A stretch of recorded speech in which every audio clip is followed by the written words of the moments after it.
Welcome, Rotarians. Thank you for rising on demand. Got it. Hang on. All right. Welcome to our weekly celebration of service for September 21st, 2021. Thank you all for being here, both in the Frangipani and on Zoom. The vision of our club is to be a diverse, engaged community of leaders that makes a difference both locally and globally. We are one of over 33,000 Rotary clubs in more than 200 countries, truly a global organization.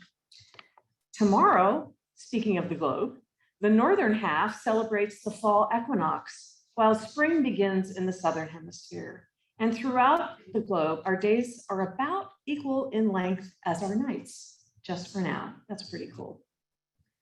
Michael, to start our meeting today, let's please observe a moment of silence.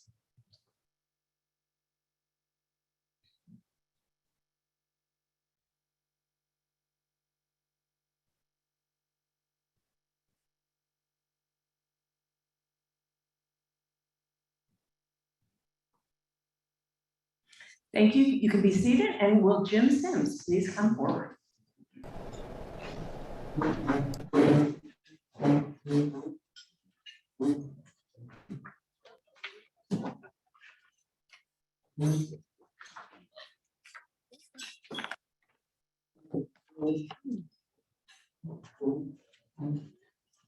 Hello, fellow Rotarians. Can everyone hear me okay? Okay, all those present, all those on Zoom, our guests, our friends of Rotary, thank you. It's my honor to give the reflection this evening, or this afternoon. First thing though, what I'd really like to do is acknowledge Hispanic Heritage Month for this month. And let our Hispanic and Latina brothers and sisters know that I see you out there, we see you, and we stand in solidarity with you. Next, many of you may not know this, and I hope I'm not stealing any of the president's thunder, but also like to acknowledge Mr. Phil, or Dr. Phil Eskew, got an award at the game Saturday for his contributions to honorary IMAN. So I hope I didn't misspeak anything, but I thought that was worth acknowledging. My reflection today is based on our club's diversity, equity, and inclusion initiative.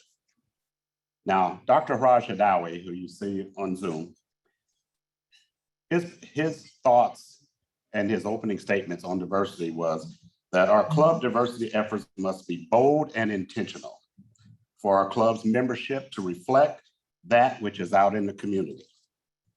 Now, my unscientific approach is to give us all something to think about and maybe get a better sense of our community's diversity and how it's viewed through the lenses of Black Americans. I refer to this as a community diversity eye test.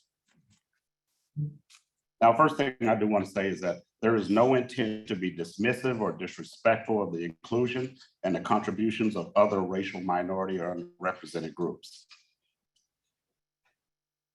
Specifically, our brothers and sisters that are Asian American and Pacific Islanders, Hispanic, Latinas, LGBT groups, our Indigenous Americans, and others. So just wanted to understand, but I'm looking at it from a different lens just right now. There was a time I saw a movie, and many of you may have, it was called A Time to Kill, based on a very interesting book. It starred Matthew McConaughey and Samuel L. Jackson. Of course, Samuel L. Jackson was on trial for murder. He killed a couple of, in the Deep South, I think he killed a racist man, which was a group of men that abused and assaulted his daughter, his little girl. And Matthew McConaughey was the defense attorney. Now, in the final summation, Matthew McConaughey, the defense attorney, asked the jury and those in the room to close their eyes. And he described the horrific attack on this little girl. And then there at the end, he says, just imagine if that little girl was white. Mm-hmm. And they opened their eyes, and of course, justice prevailed. Now, it struck me how dramatic and how defining that moment was. I guarantee you today, what I have to talk to you will not be near as dramatic, maybe a little bit defining. But my unscientific view is not nearly as dramatic or defining as I said, but I call it the community eye test. Now, one of the things I do know about communities, and we've all heard about the smell test. I don't use that as much because it has too many negative connotations. But a community eye test, as I see it, diversity community eye test, is look around in the community and see how it treats its citizens and how representative the citizens are within that community. Now, quickly, and I think we only have 2 minutes, so I'll be as quick as I can. If you look out in our communities, and I'll start with Indiana University. On our IU Board of Trustees, we have 3 Black Americans serving. Mr. Quinn Buckner, who is the chair of the board chair, Ms. Donna Spears, and Mr. Jeremy Morris. Now, we also have many throughout IU campus, including our own Patrick Smith, who I'll introduce later. A friend of ours named Dr. Gloria Howell, who is the secretary for the Monroe County NAACP, but she's also the director of the Neil Marshall Black Cultural Center. Now let's move on into the Bloomington, Monroe County MCCSC area. Look out and see if you see what I see on how this community is reflected. We have in the MCCSC our very own Marcus Deborah, Vice Principal at Bloomington High School North.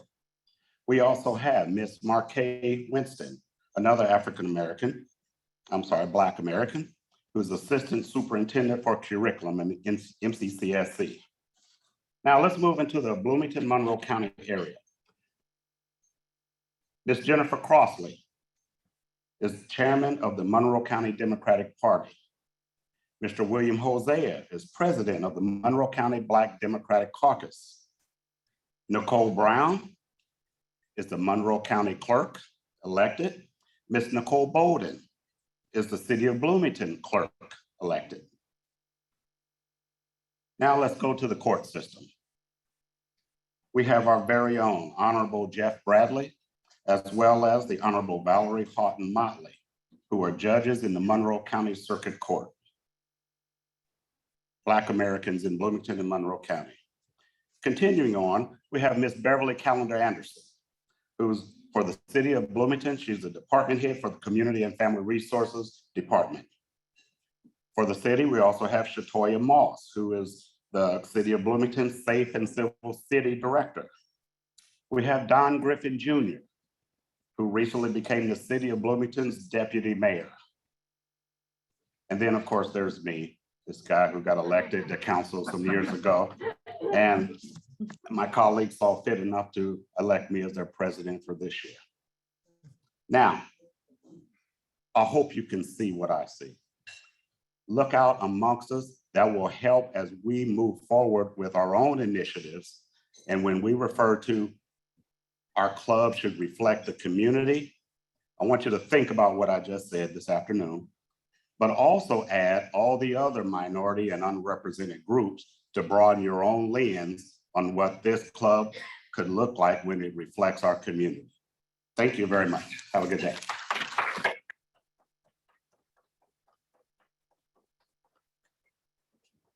Thank you so much. We're so happy to have you here as a Rotarian.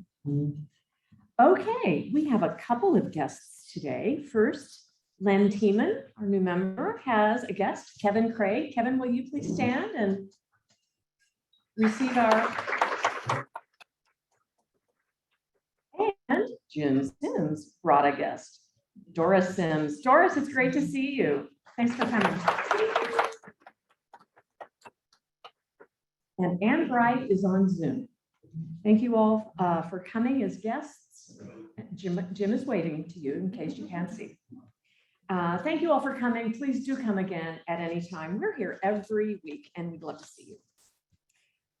Housekeeping today. I want to thank our producer, Michael Shermis, and his shadow producer, Dave Meyer, over here in the corner. Thanks to Dave and to Michael. Our Zoom manager is Joy Harder. And our greeter today was Art Omick. Thank you all. The roundabout reporter for today is Sarah Laughlin. Now we start a new quarter in October, and last night, Natalie sent around a sign up to ask each of you to please give a reflection or to recognize guests or to be the weekly greeter. You can do the first two online, on Zoom, or in person. To be the in-person greeter, we need for you to be here at the Frangipani. So please, we need you. Please sign up to be part of this weekly team that makes these meetings possible. A couple of birthdays today. First of all, September 21st, past President Ron Jensen, September 21, and Joe King is September 27th, and I'll mention Joe again in a moment. We do have a slew of member anniversaries today, beginning with our very first virtual inductee during the pandemic, Cynthia Neidhart, 1 year. Efrat Pfefferman is celebrating 3 years, as is the birthday boy, Joe King. In addition to that, John Berida, 8 years with Rotary, and rounding all of this out is past President Yolanda Trevino, 19 years. Congratulations to all of you.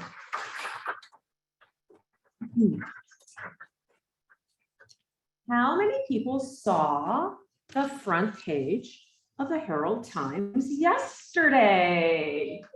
Good. Yeah.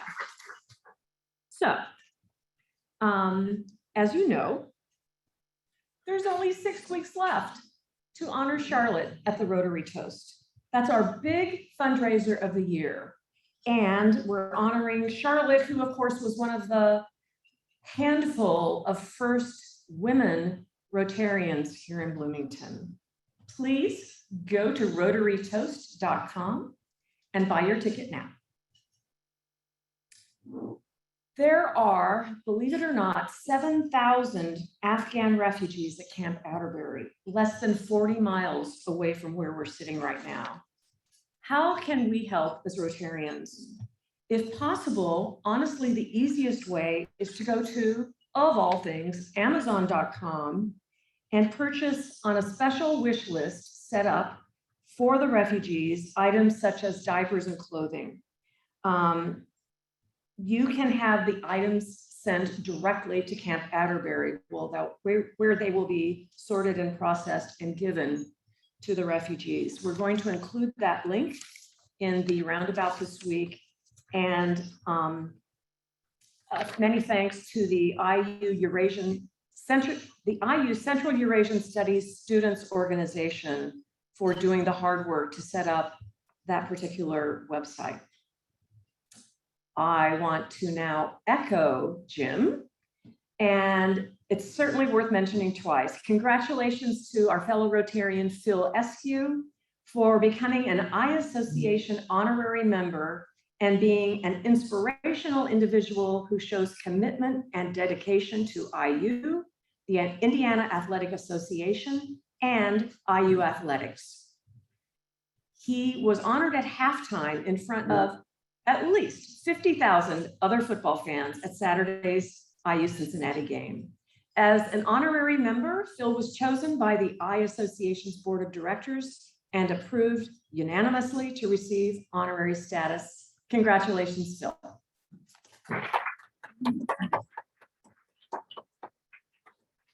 Now, as you all know, Bloomington Rotary is all about service above self and fun. So here's one way to look at that. Bloomington Rotary is going to offer you a fun opportunity for service. As you may be aware, we have adopted the Pete Ellis Road to keep free from trash. So we're going to go over there 1 to 3 p.m. on Saturday, October 23rd. Vests and trash bags and gloves will be supplied. Bring your Rotary hat for photo ops. Fun, you ask? Well, when we finish, and probably earlier than 3 o'clock, we will top it off with some Rotary fellowship over some Jiffy Treat cream confections. Natalie will send out the sign up later today. Thanks, and we'll send you a reminder of that. And finally, if you've been thinking of ways you can personally meet the 4-way test, the board is looking for someone from our club who might be interested in coordinating the four-way speech contest for area high school students this year. Please let me know if you might have the time and inclination. And now we've got two special moments. First, Jim Sims, will you kindly come back to the podium? We're going to welcome and introduce our three new organizational members from the NAACP, followed by a new member induction.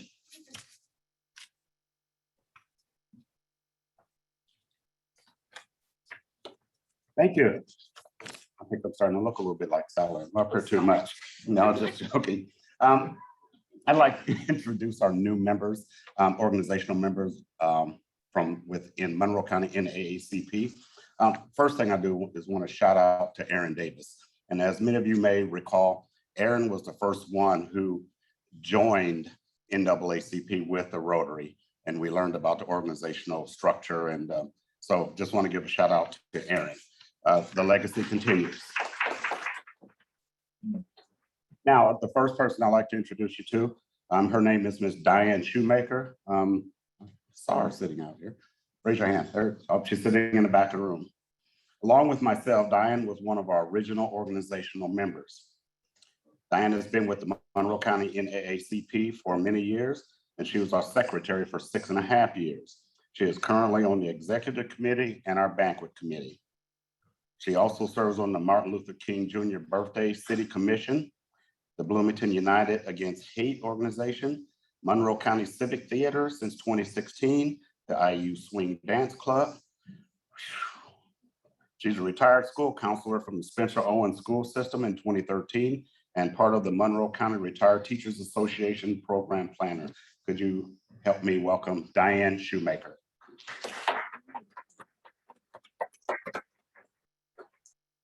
Thank you. Next is Patrick D. Smith. I believe Patrick's up on the screen. Patrick Smith currently serves as the Executive Director of Mentoring Services and Leadership Development, MSLD, at Indiana University, Bloomington. He also is the Director of the Faculty and Staff for Student Excellence Phase Mentoring Program. He has been with IU for 15 years as Executive Director of MSLD. He previously worked at Michigan State University as an academic guidance specialist and president of the Michigan chapter of the Mid-American Association of Educational Opportunity Program Personnel. He is currently working on his PhD in higher educational leadership at Indiana State University and aspires to become a dean or vice president of a unit that provides educational opportunities for college students. Please join me in welcoming Patrick.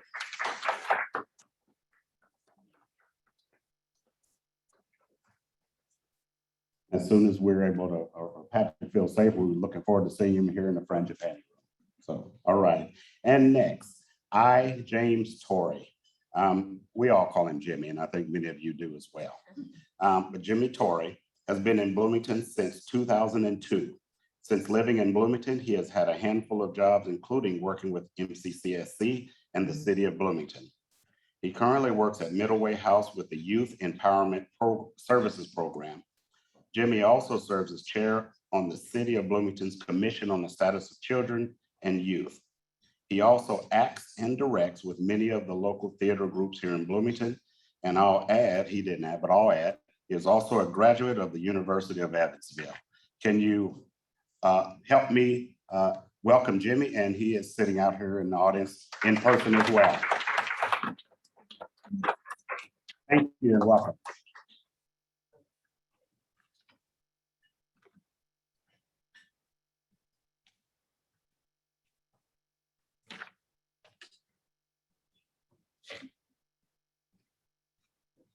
Pardon me. This is a point of the program that we really enjoy, which is the joy of inducting new members, 2 layers of new members today, which is really great, new organizational members and new individual member. These are the first inductions that we have done in the frangipani room since returning here, so it's really exciting. So it is my personal pleasure to induct Ben Pearson. Ben, if you just wave here. He'll be coming up in just a second. You can slowly make your way up here, Ben. So let me tell you a little bit about Ben Pearson. Ben has been with Republic Services for more than 15 years and lived in the Indianapolis area for the last 6 years. For the last 2 years, he's been the general manager of Republic's Western Indiana business unit that covers several markets, including Bloomington, Terre Haute, Vincennes, as well as just across the Illinois border out of Sumter. All told, the service area covers more than 30 different counties in both Indiana and Illinois. Originally from Scottsdale, Arizona area, he went to college at the University of Arizona in Tucson and worked in Phoenix and Chicago with Republic prior to transferring to Indiana. His wife and 13-year-old son could not be happier with his decision to relocate because they have found an amazing sense of community and great group of friends and coworkers, even if that meant giving up a few sunny days. Given the customer-centric and service focus of waste and recycling industry, Ben is constantly searching for new ways to go above and beyond, not only for his customers, but also for his community. He always looks for ways to leave things better than he found them and exceed customers' expectations. Service is something that is at the core of what Republic Services delivers each and every day to thousands of customers across each of our markets, and without a maniacal focus on it, they cannot succeed. When he's not working, you can find Ben on the sidelines cheering on his son in any number of different youth sports, on his mountain bike, grilling on the back patio, or out on the golf course. In addition to planning future involvement with the Rotary Club, Ben and his family are involved with Indy Humane, as well as other local foster organizations focused on the well-being of dogs. In fact, they have fostered more than 40 dogs of different sizes and ages and helped them find their forever homes. So now, Ben, to the induction part.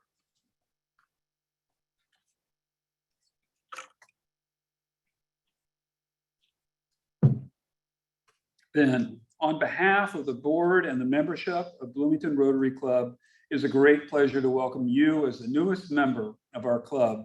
We look forward to the fellowship that you will share, as well as your participation in many club projects that make our community, country, and world a better place. Though Rotary is not a political organization, Rotarians are vitally concerned with good citizenship and election of strong leaders to public office. While Rotary is not a religious organization, it is built on those eternal principles that have served as a moral compass for people throughout the ages. Rotary is an organization of business and professional people pledged to uphold the highest ethical and moral standards. Rotarians believe that worldwide fellowship and peace can be achieved when people unite with the Rotary motto of service above self. Rotary activities exemplify the charity and sacrifice that one would expect from people who believe they have a responsibility to help others. Ben, you have been chosen for membership in the Bloomington Rotary Club because your fellow members believe you to be a leader in our community and because you possess the qualities to champion the message and principles of Rotary. You are a representative of your vocation within our club and community. You now become an ambassador of Bloomington Rotary, carrying the ideals of service to all within your sphere of influence. Our community will know and judge Rotary by your character and service. We will also look to you for inspiration as we strive to become better Rotarians. I now ask that our president pen you with your distinguished badge of being a Rotarian, your Rotary pen. We ask that you wear your Rotary pen with pride, not only to all Rotary functions, but in your many endeavors as a symbol of your commitment to Rotary ideals and our recognition of your contribution toward a better world. Fellow Rotarians, please rise and welcome our newest Rotarian, Ben Pearson.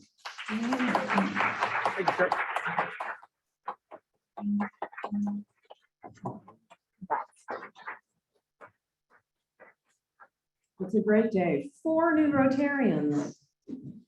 So with that, Michael Shermis, can you please come back from your computers and introduce our speaker? Thanks. I'm going to make this really fast so that we get John up here to be able to talk.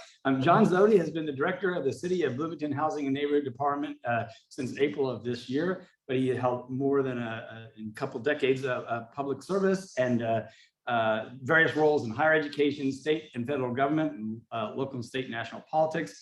And I've enjoyed getting to know him at the city as a colleague. John, just come on up and talk. Thanks, Michael. Let me get presentation moving here. Sorry, Zoomers at home, if my forehead's in your face. All right.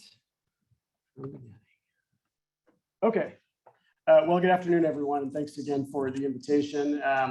As a fellow Rotarian, this is the first time I've been back in this room for this event, probably in like 8 years. I was in Rotary back when I was with Ivy Tech here in Bloomington, and then went off to do some other things for 8 years. And now I'm back in Bloomington full time. And I do want to say that the pandemic has certainly shown us, the value of that we hold in being in person together and the fellowship that that creates. I always sat at that back table back there where Diana is with Keith Klein. And so I thought of Keith Klein this morning. And you miss people like Keith, who was so present in the community and a colleague at Ivy Tech. And so you remember those things when you come back in person together. And so I'm glad to see all of you in person. Those of you at home, hi. I'll try to look at the camera as directed as much as I can, but I want to talk a little bit about what we do at the city and the Housing and Neighborhood Development Department. Michael, thanks for the invitation. Michael's a colleague at the city. He failed to tell me when he invited me that my predecessor, Doris Sims, would be here, as well as the president of the city council. So no pressure.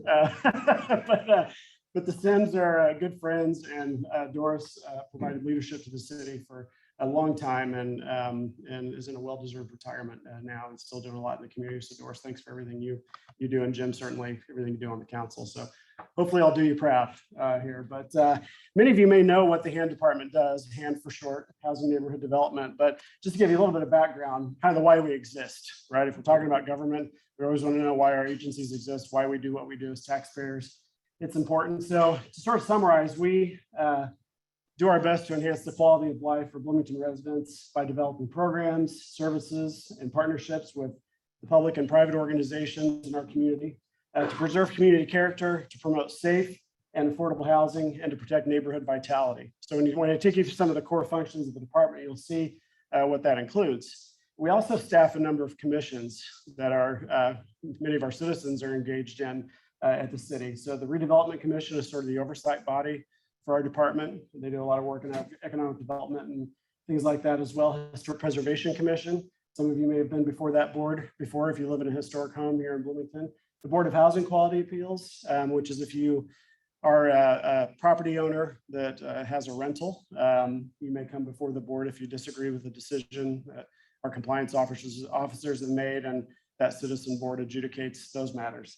And then the Citizen Advisory Committee is a group of folks who help us disperse our federal community development block grant dollars that come to the city every year. And we award those to community development groups and others across the city.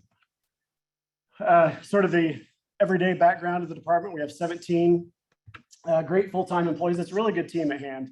I was an intern at the city 24 years ago in the Public Works Department in the mayor's office, and HAND was kind of right next door. So that's when I first met Doris. Lisa Abbott, her predecessor, and a lot of the folks at the city, and some are still there.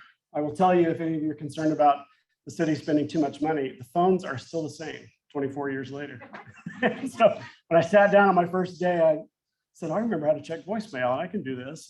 So it's a great place to be. I was glad to intern there in college, and it's great to be back. And it's just a fun place to work at City Hall. So I'm really enjoying that piece. Major initiatives of the department. We have about 25,000 rental properties in the city of Bloomington. And so that's quite a few. And so we have a rental inspection program. We're one of 3 communities in the state that has a rental inspection program. I would say only 3, because I believe in the value of the rental inspection program and the equity it provides and the safe and affordable housing it can provide. Others, I might add, West Lafayette and Goshen are the other 2. Neighborhood compliance, neighborhood services, historic preservation, community development block grants, which I mentioned, the home investment partnership funds, which are also federal dollars from the HUD Department, Housing and Urban Development, housing counseling and home ownership assistance, and then of course, affordable housing, which is kind of the core of what we'll talk about today. And I'm gonna go a little quickly here, just so we can get questions, because I think the most important part of this type of discussion and presentation are the questions and the back and forth, because it's a lengthy topic and one that can consume a lot of time for good reason. So our proposed budget for next year is about $2.8 million. If you want to know kind of how our department exists within the greater body of the city administration, that's our budget number. It won't change much theoretically from this year to next. And our funding programs are largely income-based. So that's an important key when you're looking at taking part in one of our programs. There is an income requirement. There are guidelines put out by the Housing and Urban Development Department and the federal government that talk about area median income. And so for a different household size, that obviously is a different number, but our programs are income-based to receive those. And we are what's known as an entitlement community. So this is an important point, why there's a staff person, a department at the city that administers federal funds. If your community is 50,000 or more in population, you receive those federal dollars directly from the federal government. If you're below 50,000, you receive that money through state programming. So that money goes to the state. If you're an entitlement community, it goes directly to the city. So that money comes into the Housing and Neighborhood Development Department. Some more specifics about our department's activities. And some of you may know, if you live in a neighborhood that's been benefited from a grant, if you've been in a neighborhood where we've done a cleanup, you know those activities. Our Residence Academy, which is going on right now for folks to learn about city government. Enforcement of the weeds and trash ordinance, an important time of year to remind folks to keep your grass mowed, pick up your trash during these warm months when we've got a lot of our students back. It's important to remind folks that there is an ordinance that governs that and keeping our city beautified. The rental inspection program, which I've mentioned, historic preservation management and innovation. And when I say innovation, we're seeing more solar panel projects for historic homes come online recently. And I mean, since I've been on, I think we've done 3. The Historic Preservation Commission has done 3 homes to add solar panels. So we're looking at how to save our history and also save it into the future and make it more energy efficient. And those are some things that Bloomington residents have done to their homes, which is really important. City funded down payment assistance and shared appreciation. The city, while I talk about federal funding, the city has created programs under actually Doris's leadership that created a program to help with down payment assistance when the pandemic struck, and also a shared appreciation program that can help you with up to $50,000 in down payment assistance and immediate shared appreciation and equity in your home. And then the HUD programming, I'm not going to go through this, but again, it just talks a little bit more about what our housing counseling, our community development block grant dollars, and our home dollars do. If we're making this presentation available afterward, there's a little bit of text in there for to lay out those programs. So when we talk about housing, as I said, it's a large topic, and you may have opinions or knowledge about it. And I am always open to hearing those and sharing ideas, but we always have to, in my opinion, boil it down to sort of 3 questions. And when I walk in the office every morning, what am I trying to do? And can I answer these questions? How are we assisting those who are most at risk of housing insecurity, such as the unhoused in our community? And this is guided a lot by the Heading Home Plan that was just done by the United Way and the Community Foundation. How are we increasing the production of rental and owner-occupied homes in Bloomington for future residents? Future residents is an important piece here. And what are we doing to keep residents, renters, or owners in their homes if they want to remain in them? So we can sort of answer those questions every day. I think we are keeping our focus on the idea of advancing the goal and pushing the ball forward on the provision and production of affordable housing here in Bloomington, because it's tough. The American Rescue Plan is helping. A lot of federal money has come down the pike in the last couple of years with the pandemic. The city of Bloomington is receiving about $22 million. The city leadership, the mayor, as well as the city council are placing a big priority on that money being dedicated toward the efforts of affordable housing. And it really is, and back to those three questions, what are we doing to help those who are unhoused or housing insecure?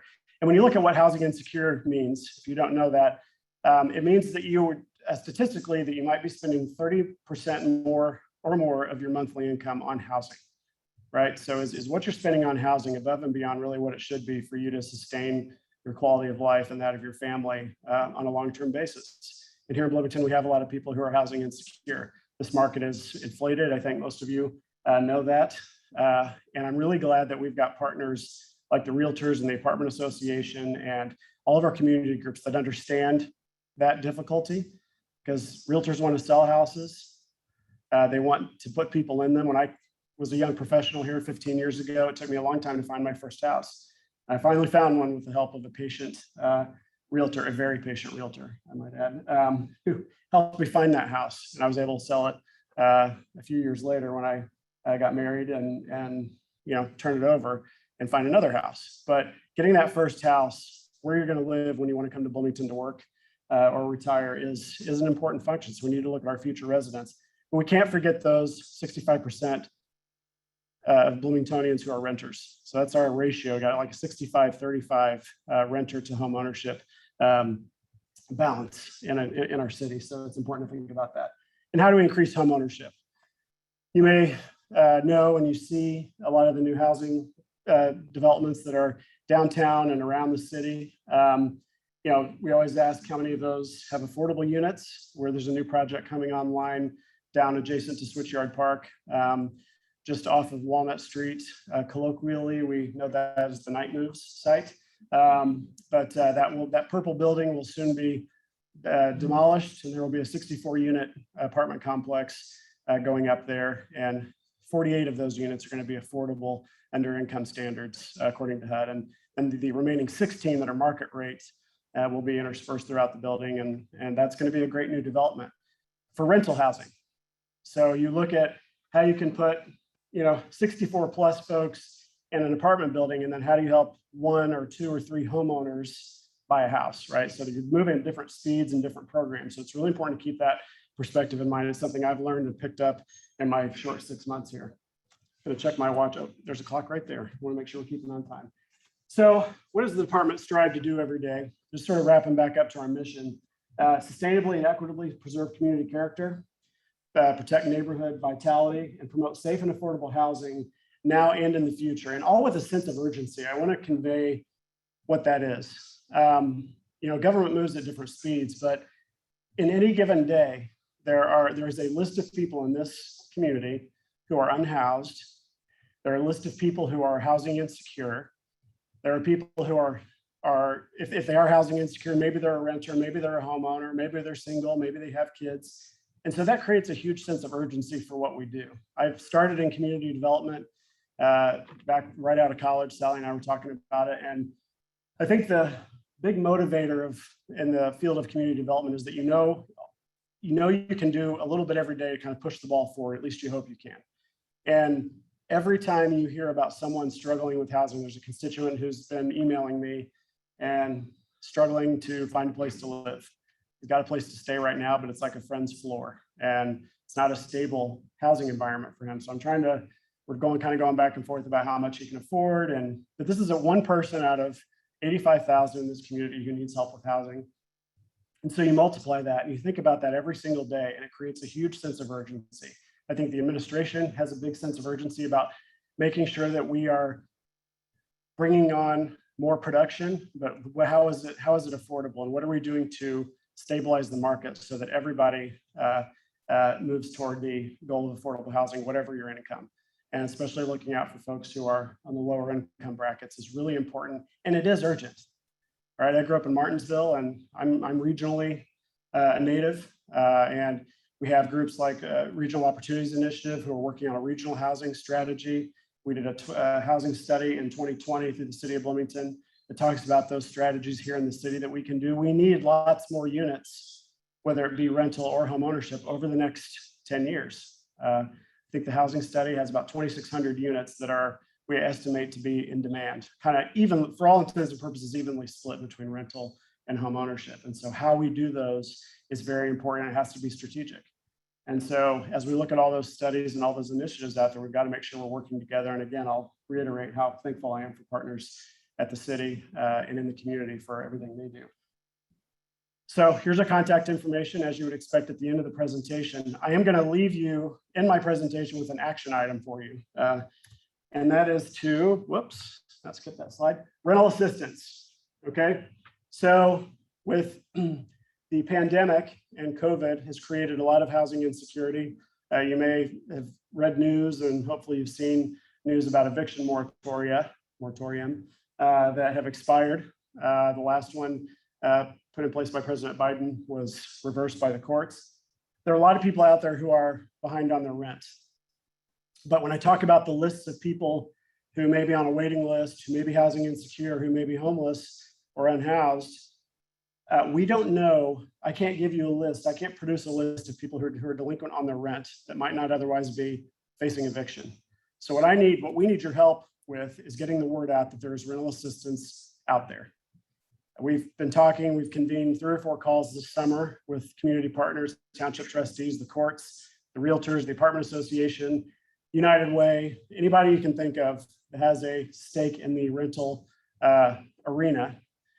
President Sims has been on there to get the word out, because that's what this comes down to. For the first time in our lives, perhaps, we are seeing there's a lot of money out there. We have to spend it. We have to get it out the door because there's a need. Article, I think in the New York Times about a month ago, showed that nationwide, only about 11% of rental assistance money had been expended. And with 89% of that money remaining, we need to make sure we get it out the door. So my ask of you today is, if you know somebody, whether it be a renter or a landlord who knows of a rental delinquency, let them know about indianahousingnow.org. That's the state's emergency rental assistance program. IHCDA, Indiana Housing Community Development Association, runs that program, and that's where we're sending people. That's where the program exists to get that money to folks. They do rental assistance, up to 12 months of rental assistance, and utility assistance as well. So we can help. If they call the hand department, we can help navigate them and get them to that website. But it's really important we get the word out. I was on a community neighborhood call on Sunday. I talked about it, and someone immediately posted it on Facebook, and that got around a little bit. So this is kind of a word of mouth campaign. We'd appreciate anything you can do to make sure people know about rental assistance money being out there to help, because we want to avoid evictions as much as possible. We've got a great network here in Bloomington that helps that process, but we need to do everything we can as community partners to help that cause, because we don't want it to be a situation where the courts and those advocates are having trouble keeping up, and sometimes that's where it gets. So that is my ask of you today, and I want to thank you for having me. I see Sally to my left. So I will end there, and thank you again. Happy to answer any questions for the time we have left. So thank you.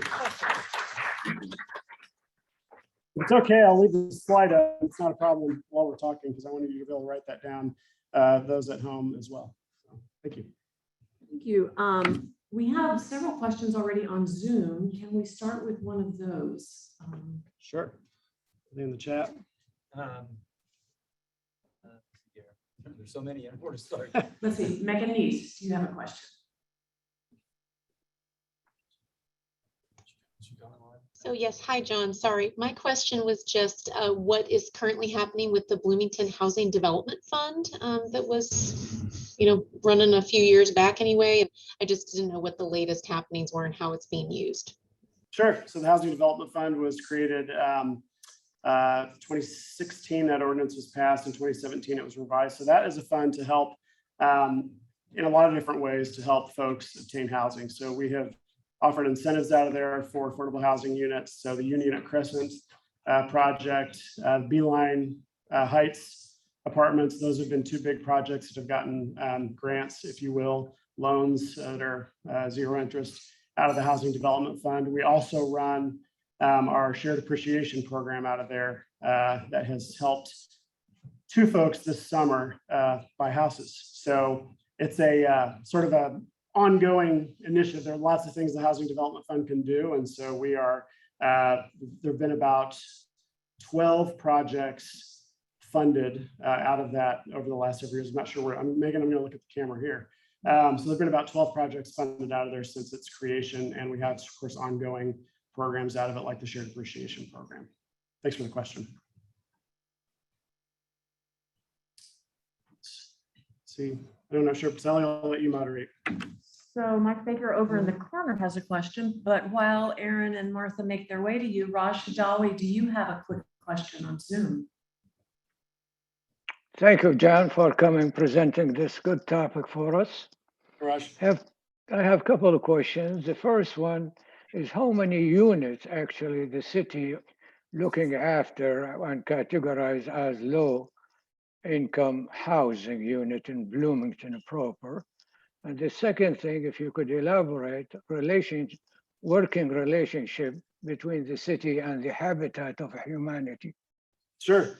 Since the Hamilton administration came into office in 2016, there have been about 950 units of affordable housing constructed or being constructed. That's how we track those. Of course, you've got the other units, other affordable housing units like the Bloomington Housing Authority that has 3 large developments that it houses folks who are in part of the voucher program, Section 8 and that kind of thing. Our relationship with Habitat is good. We just funded a house, the Osage Place development, which many of you may know here in Bloomington is a large project of theirs. We just funded a home going up there. They started construction on that earlier this month. And so that is a group that we have worked with and will continue to work with. I'm actually meeting with Wendy Goodlett and her staff next week. So it's a good relationship. Yes, sort of a two-pronged question. One of them is that your rental inspection program cover student rentals, and 2, your statistics about the amount of rentals and ownership in Bloomington. Does that include IU student rentals? It does include IU student rentals, and our rental inspection program does include student rentals. Yep, good question. And that's, so again, the number of rental units we have in the city is about 25,000. So that includes all those rental units.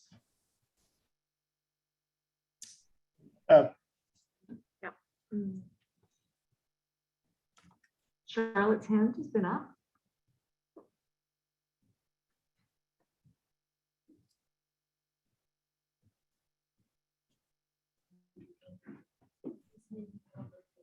But I was looking downtown at buildings that had started as rental units and turned into dormitories and vice versa. And I wonder how that affects the Repeat the question. Oh yeah, Charlotte asked about the housing units downtown that kind of started as rentals and have turned into dorms, sort of off-campus student housing. Well, Charlotte, I don't have a statistical answer for you on its direct impact, but what I can say is we work with IU, and I think as IU looks at its housing configuration on campus and what that means with people living off campus, it's a consideration. But we have conversations with IU on an ongoing basis about how that impacts the market. With if something was traditionally a rental and it's moved toward, are you talking about sort of IU sponsored dormitories? Is that what?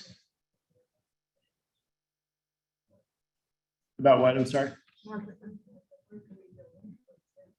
Oh, the Mercury building. I see. See, I would say we just have to continue those conversations about what sort of impact there is on the housing market with student housing, and if they're not housing as many students on campus and that kind of thing. So that's something we talked to IU about, and the mayor I know specifically. It could. I'm cautious to go there without, so I don't want to misspeak, and I'm not intimately familiar with this particular issue, just being fairly new, but there is an availability issue in town. We have people that are, we have an apartment building apartment complex that's being demolished and rebuilt. And so we're looking, for instance, at where those folks are going to go in between. I wouldn't say it's a direct impact, it's a direct result of rental to dormitory, but the overall availability of housing is tough. And it even is for folks to find a lease. I wouldn't say that's the cause, but the overall impact of finding an affordable lease to get is an issue.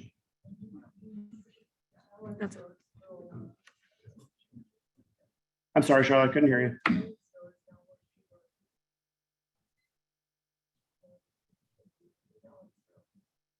Yeah, I don't know if there's a lot of rental housing in Ellisville, but I know homeownership, we want to make sure that even though it's our scope, we don't want to be too limited in our scope, even though we sort of legally have to be within the city limits, but we need to look at it regionally and where we want to be regionally and what our housing market is regionally. And the city is a huge piece of that. So it's a balance. Sure. Thanks, Charlotte. Oh, Are we sorry, done? We're done. Thank you so Okay. much again, John. I know we had a couple more questions perhaps on Zoom, and I'm sure that John would entertain them via email if you'd like to go that route. Sure. Thank you very, very much. In honor of your presentation, we will make a contribution to Pantry 279 in Awesome. Ellisville. Thanks. Thank you. Okay, so next week, we've got Beth Kate talking about what's up with the Supreme Court. Can't wait for that. And now, before we stand for the four-way test, how many weeks do we have left before the Rotary toast? 6. All right, let's all stand, close the meeting with the four-way test +1. Of the things we think, say, or do. First. Truth. Second. Is it fair to all concerned? Third. Build better friendships. Fourth. Will it be beneficial to all concerned? And fifth, is it fun? Go Rotarians. Thank you all. Oh.